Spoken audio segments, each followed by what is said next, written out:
Aku kurang ajar. Aduh, kakang loro. Nek kurang kepengin loro kowe manut karo aku, sampe bojo. Manut. Mari gelem ae kok iso angel meramek kakak. Loh, dak yo mikir dhisik. Mul ya. Aduh, kakang, aduh. Ajur aku tak ajur. Ajur aduh ngene wis ora rasane yo enak. Enak. Gelem ora? Moh, Aku wis gelem kok. aku tetep moh.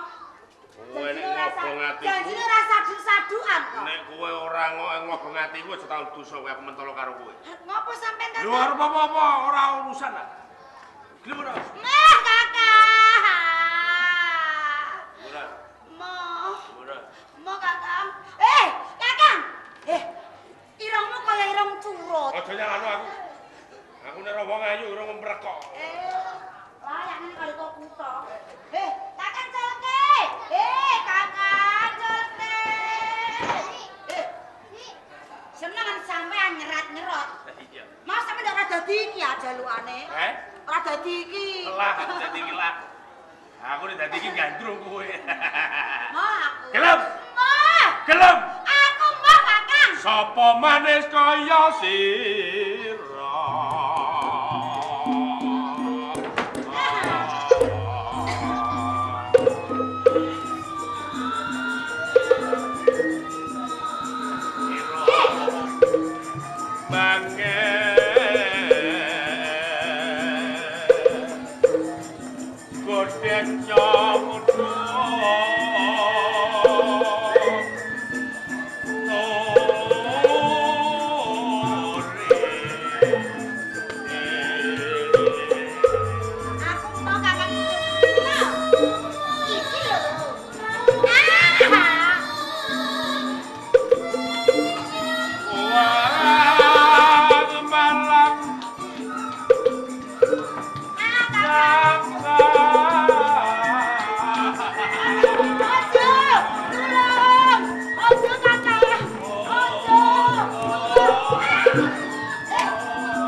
Sabar mono ana watese.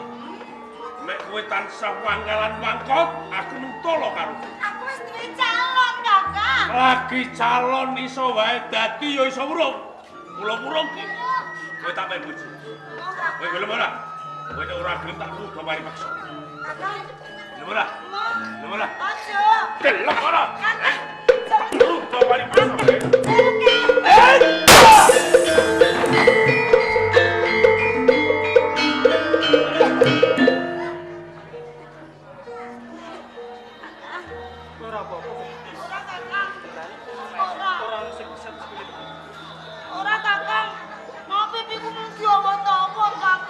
Pipimu diawat-awat. Iya, kakakku tuh sempono. Temen pipi semaris semuanya diawat-awat.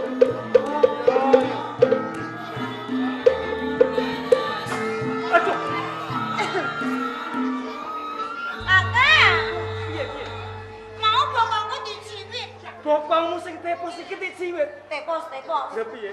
BT pos ngene. Iya aku seneng. Rangeni. Bokongmu diawet-awet. Lu banget temen ayo, ya bokong ngene kok diawet-awet. Kakak. Janggutku mau dijawet. Janggutmu dijawel. Janggutmu sing apik iki. Jawel terus lah. Aduh. Wis lolo terus lah. Kakang. Ih, Kakang Wirapurana. Yen aku sanding sampeyan, sing wadon cemplorot, sing kakung katon prabot. Baju sing nyawang kepiye? Sing nyawang, cekot. Oh iya Kakang. jene. Hewane atis. Aku njaluk dirangkul. Rangkul, tak rangkul.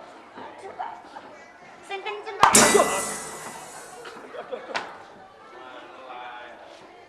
Jane kepiye? Mepanas atine wong. Dedes. Kok Kakang? Yo ngono kok bu senengi sebut pirah apane. Lho. Ana petingane. Apa pentingan? Sampeyan tak didoke. Mundak sampeyan kepengin. Wong awake yo ora daging. Lho, aja sawang ora duwene daging. Tanjakane ngeses. Arep piye-piye tetep seger sing ngene iki. Alah, piye? Seger. Piringan yo apik. Mburi yo jok. Yen aku ya ora. Yen sampean kok ngarep kaya babi jerum. Yen kok iringan kaya padasan. Yen kok mburi kaya dren gemblundung. Alias kayu pendem. Apa-apa belek sempete wong sugih. Beda. Senopati. Kakang Wirapurana. Bedane Bagus. Kencir kuning. Alah. Lah sik. Lho, wong ana ngene kok pilih kaya ngono. Bebasan Kakang Wirapurana ki lampu sing 1000 watt. 1000 watt. Mencar-mencar wadangi jagat. Aku 5.000 ah. Hah? Ora Kakang. Lah piro? Sampen 5 watt melik-melik sekrumentek. Kakang. Sampeyan iso ngremet lambeku. Kak utus serat. Kenapa? Segede pangapuramu ya. Biasa. Nganti aku wis wani nyempalin Teko-teko nempiling wong. Ora ngerti to? Senopati iki senopati. Aku ngerti. Yen to saiki sampean wis dadi senopati ngono to. Nah, Nanging tumindake sampean kuwi ora bedane wong sugih sempali sing ora ngerti cacakan babar pisan. wah. Saiki tembungmu mlepuk jelkin. Ora ngerti sebuah iki sapa? Aku ngerti kan. Lho nek kadung aku nesu aja tak dosa kowe. Kakang aja kaya ngono to. Dikepiye wae sampean iki sedulur. Lah iya nek ngakoni dulur. Ngopo kok jotos saka mburi? Nganti sampean tak jotos iki mung mergo sampean ape moto-moto katresnanku yo Dedes. Iya apa ora? Lah salah ae. Salah Salah ke Dedes. Kok iso salah? Lho iya. Kok iso Kakang? Lah mergo kowe ayu nek kowe elik ora butuh dikono. Piye tak krungu? Kowe ayu. Lho, ya jelas to aku ayu. Nak rayu mana bejal lakone iki aduh. Lho kok tenanan sampean Kene mbok walet bokongku keplok ah. Piye? Keplok terus wong ilang terus. Ih. Ih. Terus Ih. senengan kowe. Kok aku tembok. Jane karepe sampean iki opo? Aku seneng kan Dedes. Mula pisahke rasa tresnamu karo Dedes. Kakak. Ya sampean ngongkon misake aku karo Dedes. Iya. Padha wae misake nyawa sakjroning raga. Weh. Wis akeh nyawa jeneng raga. Mergo katresnanku ora ana liya kan Dedes. Ora lagi salah. Bener. Calon ki iso dadi sawurung. Padha-padha murid mono wijen biyen. Ning bejo derajatku wis munggah. Sak temene pangkat derajat kae mung sampeyan. Nanging sampean adrung pengen duweni adegan Dedes. Aku pino kepalangmu. Ngono gede cilik. Tetep tak kukuwi. Mergo iki katresnan Jaluk Dedes. Kang, sing hati-hati ya.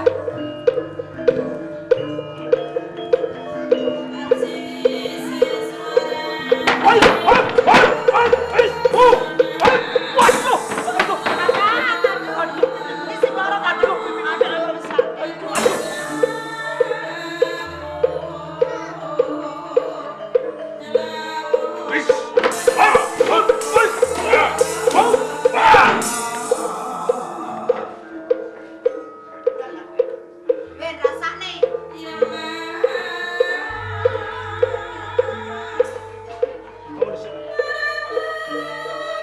padha sesore polisi. Yen durung ngandel katose balung golete kulit. Ora bakal nerampung. Terus karepmu Tak umpamake endok padha endok, ayo ditutup. Endi sing bentuk? ana endok sing bosok. Endoke pecah. Nyek, nyek. Rasa ngono Kakang. Adep ana kudus mono. What?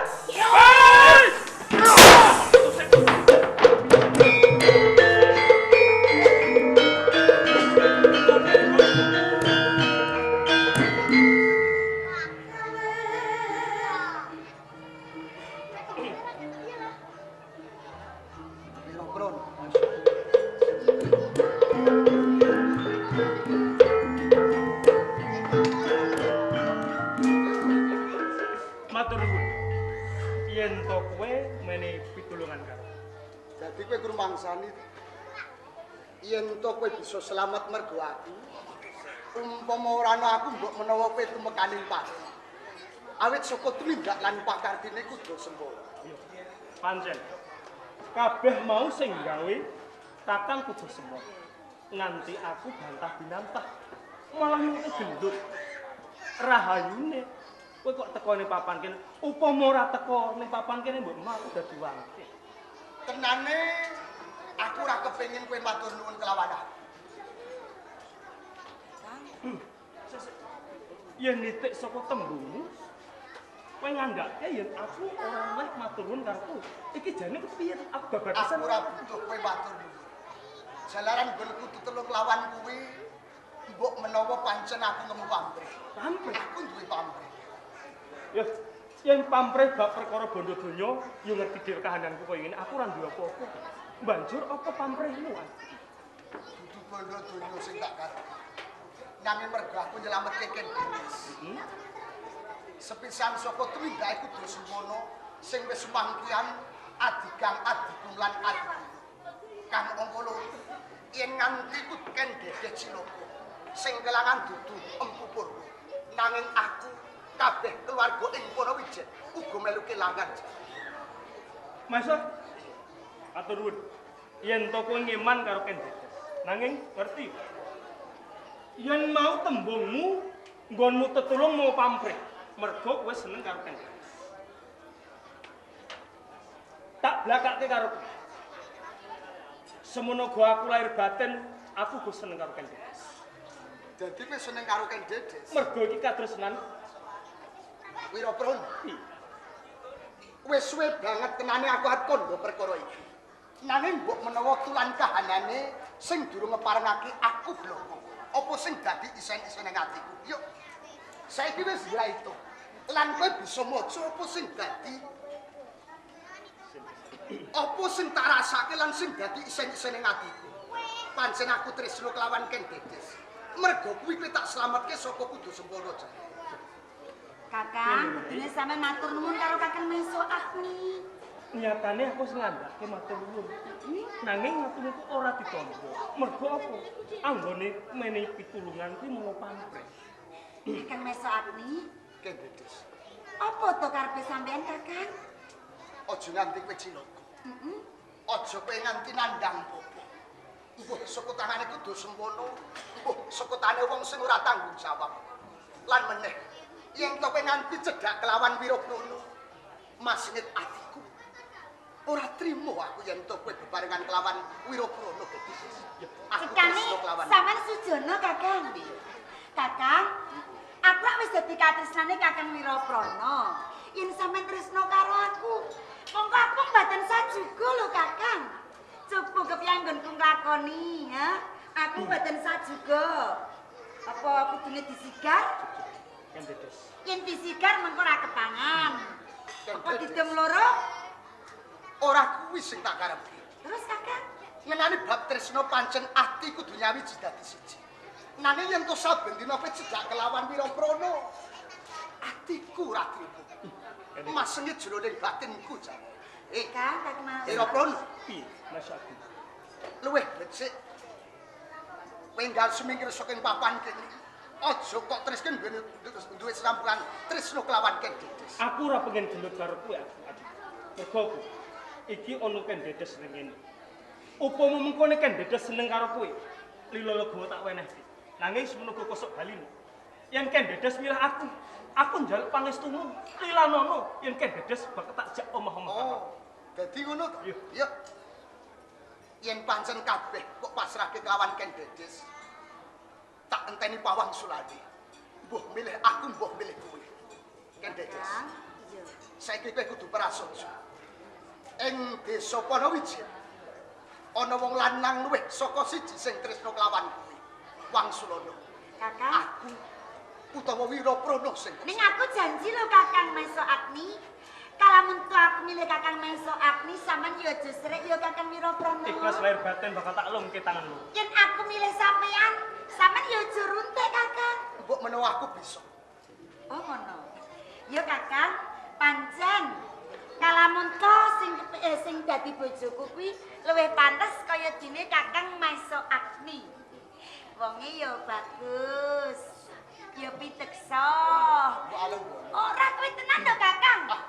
Kulite kuning nemu giring kaya masin nangkling. Kalamun sandeng karo aku ya pantes. Patut. Patut. Apa meneh yen rangkulan ngene iki ya? Patut Kakang. Patut. Iso. Aja nganti keliru lho. Ora. Patut bagus tur tanpa cacat. Mesti wonge tanggung jawab. Matur. Prigel penggaweane samubarang apa. Ken Dedes. Kuwi Pak Mbok Senat. jojo suwe-suwe. Ganti rene. Durung rampung Kakang. Isih durung rampung. Pancen Rama itu. Bagus piteksa, tatak tanduran tanggung jawab. Kuwi aku kan. Ora ketang wong desa ya Kakang. Ora apa-apa. Mula kanthi kuwi sing tak pilih ora liya ya mung Kakang Wiraprana. Dadi Wiraprana.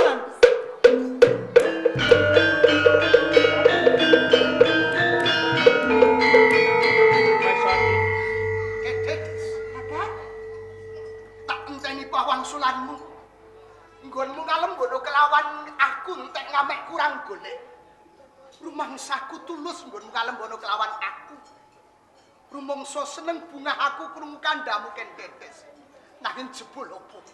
Sing kok tresnani dudu aku, nanging Wiraprana Ken Dedes. Kakang, Ya, kowe wis gawe gelaning atiku. Wis gawe pinggeting atiku. Ora ana gunane aku mapan ing papan kene. Kakang Mas Kakang.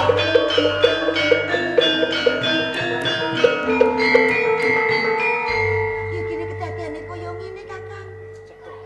Ya to Kakang Meso Agni kagolati. Wis mengko yen ana kalodhangan aku pengen jagung bareng karo Kakang Meso. Yen ngono, Rebuk bareng. ayo dong mulai Kakang. Ayo. Ayo Kakang.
Lho kok kaya jikungan wae.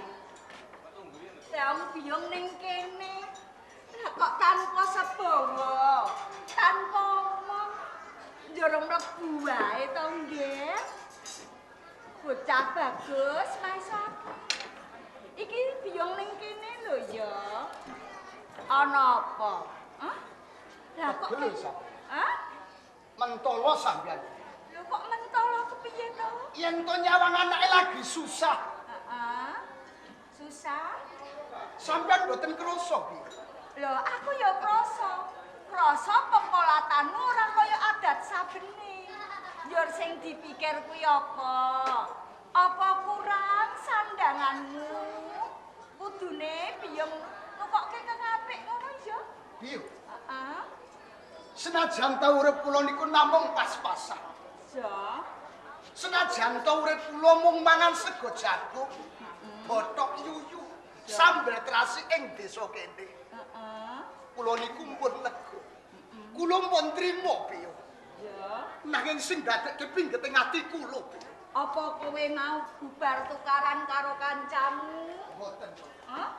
Kowe di koyoki, kowe diina ya? Dudu niku, Biyo. Lah kok ora duduhi apa? Kula niku pun gedhe, Biyo.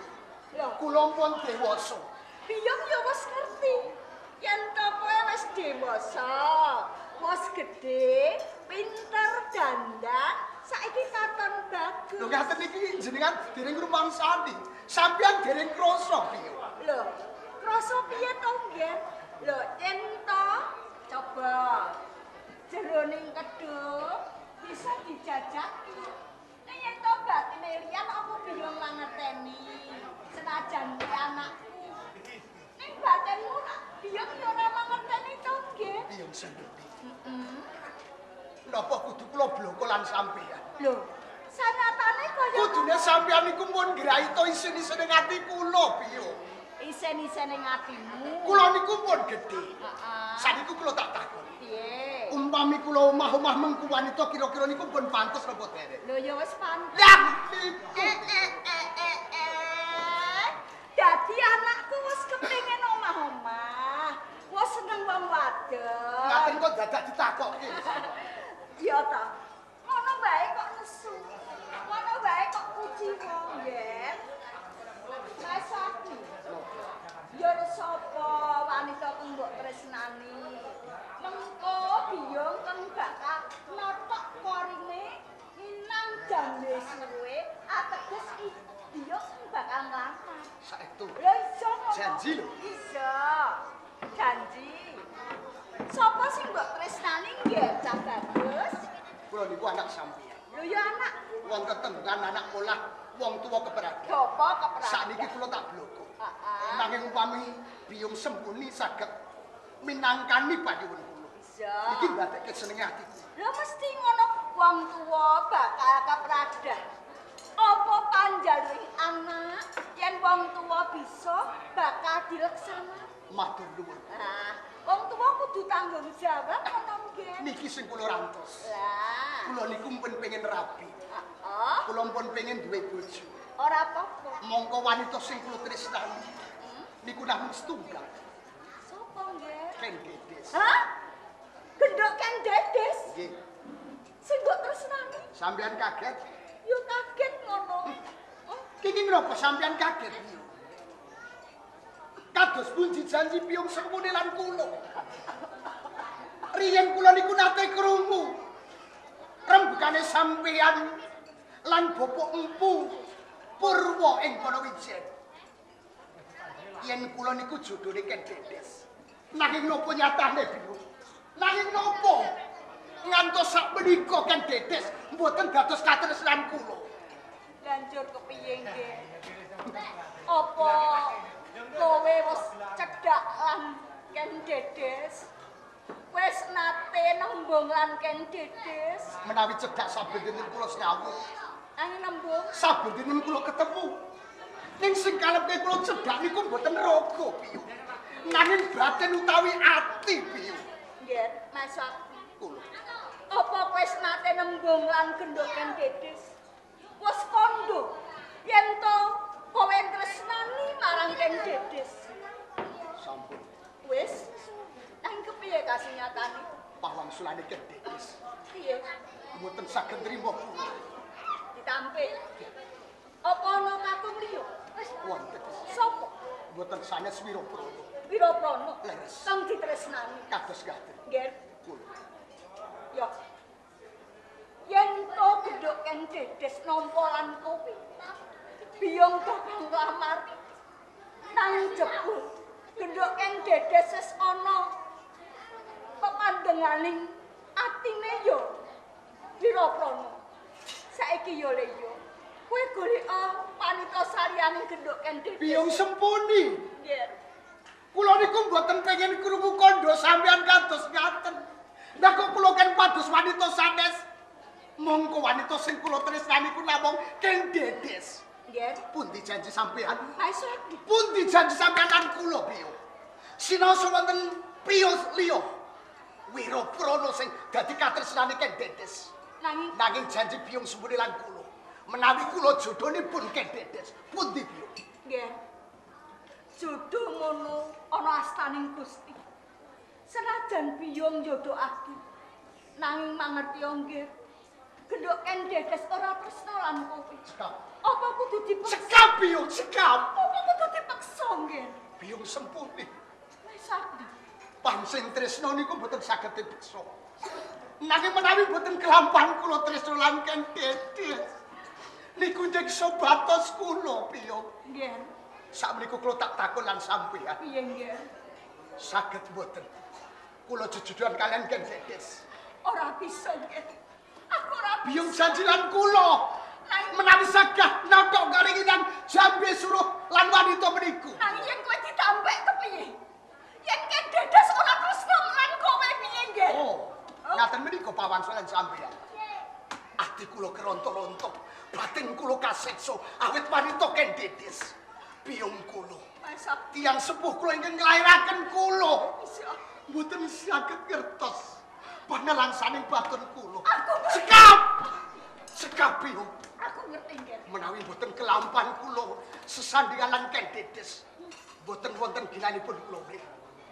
Menawi kelampan kula mati ampun sampeyan getun.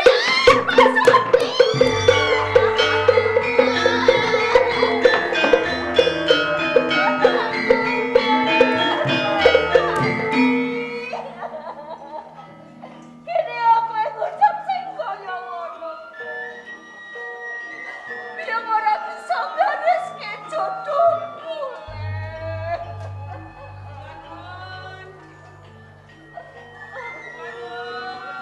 Monggo.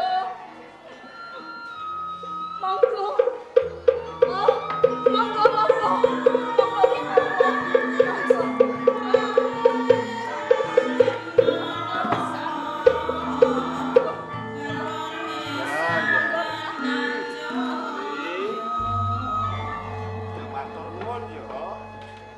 Ayo jeneng wong tuwa. Kleresan panjenengan rawuh mriki Ki Purwa. Ya ini. Inggih malah kula nembe kemawon susah Ki Purwa. Lah kowe kok ilmu dodosan kaya Kok nganti susah iki njur apa sing kok pikir? Ora kok tangismu nganti kaya ngono. Kula mikir dumateng anak kula Maeksa Agni Ki Purwa lan Ki Purwa. Ya kene Mas Sakti. Maeksa Agni kepengen anggadhahi bojo. Lah kuwi ra jenenge wis pas. Mas Sakti iki ya wis dewasa.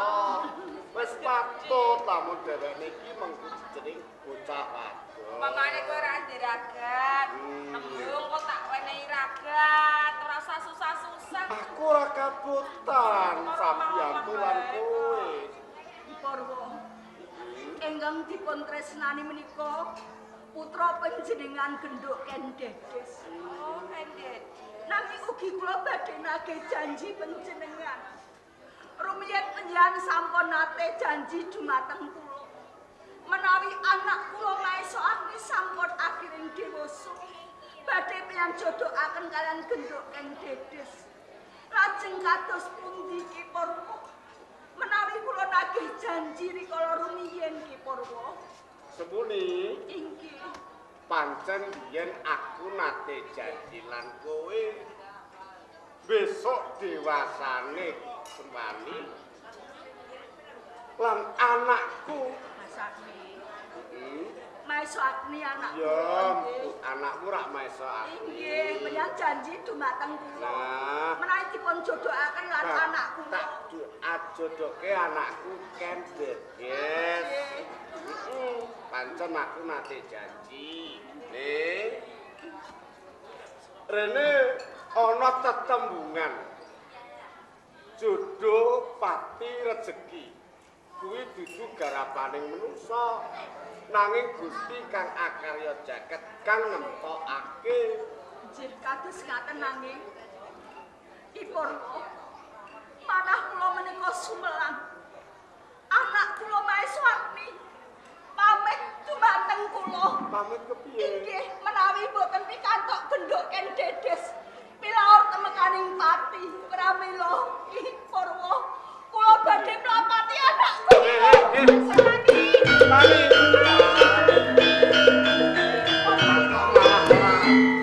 Karo-karoan kedadiane.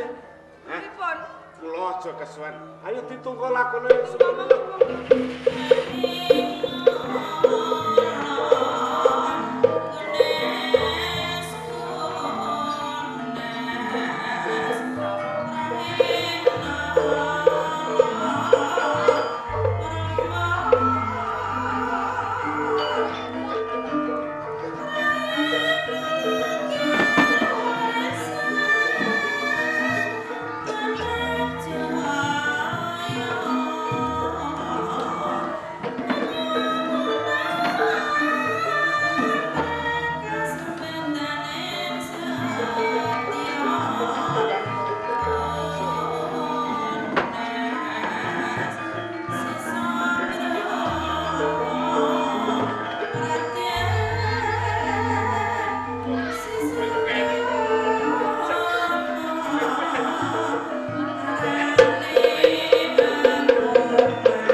Lan kuwi kudu sembono. Wis padha tinangkil ana ing pakuwon. Aku miteran. Mergo aloking para kawula ing tumakul padha miris. Pemedet. Kang saben dina dijarah rakyat dening para brandal. Mongko kowe piranganing pengayomaning kawula. Njur saiki aku njaluk katerangane kepiye? Apa wis tok tindake nggonku perintah marang kowe kabeh? Bareng matur lepat Naging Basana. Sasampunipun kula ngayek wajiban tumugi wonten ing Padas Gempal. Nyirep klilip wonten ing Lumapur. Sedaya sampun kula cepeng setunggal mboko setunggal. Dene salajengipun monggo klaturi nyuwun priksa kadang-kadangku. Panjenenganipun leres. Nyatanipun sedaya dawuhipun panjenengan sampun kula tindakaken. Sampun kalampah kula mraswa sedaya prokraman kula wau. Niki menawi bab berandal wonten Gempal menika sampun kaciku. Namung setunggal ingkang dereng. Setan bulak karautan. Setan bulak karautan. Leres.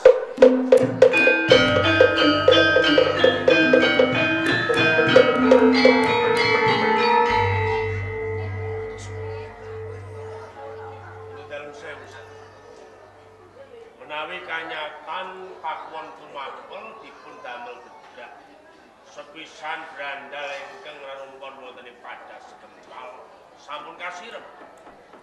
Sakmenika taksih wonten brandal ingkang kasebat setan bulak karautan. Menika namung badan sapo. Mboten usah dipun gagas langkung prayogi. Panjenengan pados pangripling galih jalaran menapa? Dados aku wonten ing Sumapel menika taksih kaijinan dereng gadhahi prameswari. Kudu sembono. Nggih, Kuwi malah nyeleneh. Kuwi malah nyeleneh gini. Kowe iki sing tak pitaya mergo tanggep cedhak marang aku. Wiwit kowe tak sak lempur negara Kanjuruhan. Lakon mergo saka pamjantumu. Ruwan ciri kuwi diangkat tambamu mergo aku. Kowe tak angkat tambah bakat Senopati Sleman. Lho bareng saiki kedadian koyo ngene, mboten sadipun penggalih, sadipun penggalih. sedaya kadang Senopati sampun makarya nyatanipun. Brandal Padas Kempal sampun kasirep. Menawi wonten setunggal melih ingkang winastan setan bulak karamutan. Rak mboten panjenengan ingkang badhe tumandang cekap para kadang senopati badhe ngrampungi ingkang menika kangge enggal-enggal salira sarta pados panglikuning galih. Wonten ing dusun Ponowijen menika dusunipun asri sanget. Gemah ripah loh Cinawi sarta wonten pepasran ingkang winastan kidang ingkang telacakipun Kencana niku tenggene Ponowijen. Dang telacak lagi Kencana. Nggih. Terus mon, Menawi panjenengan sumulung remening manah. kowe iki yen ngrembug wanita katurangane wanita kok ya jebet tegese wasis. Mongko aku ki wiwit timur nganti umurku wis meh aneng ae. Jeneng serang wanita, katurangane wanita sing ayu piye? Ora ngerti bareng kowe cerita wanita. Mila menika sang akuwu kula aturi nak yenaken. Leres lan botenipun atur kula. Menawi panjenengan boten sumro piyambak, menika rak namung pawartos. Benten menawi sampun ngertos piyambak. Yo semua isi yen ndak rasake bener aturmu. Mongko aku juning mapan ing paklon tumakol uripku ijen. Leres Ora wangku yo kowe. Isine makarya. Mingungi wong ora ana kenis. boten isine. Jane ya wis ana krentek. Ing ngarep aku wis kondo. Katurang karing wanita sing ayu kepiye aku ya ora ngerti. Ning bareng kowe cumongol-congol. Ayu pepasrene ing desa Ponowijen. Isih rada krentek. Prawan teng desa ngadesa niku ayune tanpa pulasan. Ayune prasaja. Benten menawi wanita ingkang manggon wonten ing kutha Bono.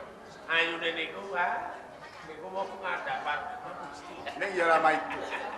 Wiwit isih magang kuwi yen ana kalau dang ora sinau piye kula toto perang isine keluyuran mulo ases yen Pak Wanita nek. Laras menika. Aku dune piye kudu semono? Panjenengan jengar pribadi dipun derekaken para kadang senopati. Perkawis setan bulak karotan wonten sing rambuti piyambak. Yen pancen kaya ngono. Wijo, Bapak Witantaran Nggih. kowe yo nderek aku nanging mengko yen aku cedhak lan wanita kowe sing rodoan. Kula minangka cucuk lampahipun. Ning malah aku malah semolan malah Sebelah pripun? mergo yen Pak Wanita ning ora pinter kowe. Nek mengko aku kuwi ra iso maratok ridu urung lho. Sampun alit ing manah. Panjenengan menika nggadahi panguwasa wonten ing Tumapel. Ngertos panjenengan mesti bakal kasenso. Matur nuwun pangrikenmu kabeh. Siji para brandal sing ngrepon oneng Padas Kempal wis tok ikut wis ora ono. Perkara timbul alasan karautan kowe ora miris. Wong siji. Kados ya. Kowe duwe iki supaya aku golek panglikuring ati. Leres. Ya kuwi wanita. Kowe tak kanthi kabeh. Ing sadurunge aku mundur. Yen ana apa-apane mung kowe pakon Tumapel mergo panglikumu sing tak tutup kowe kabeh. Kula ingkang tanggung jawab, nderek tanggung jawab. Yen ngono sadurunge kowe tak utus pilih titi aku. Sing kulo sing becik sing paine banter. Dhewe kanggo gelak laku supaya kowe gak temu ing dusun Ponowijen. Ingkang juwet menika kebuahan. Kan pilih titianku. Ya, supaya mumpuni aku jengkar sapa kekuwon ora ngisin-ngisini. Kados mekaten. Nek ora ya padha siap lan Monggo gelak macam betul-betul dhereaken Pados Ponowijen.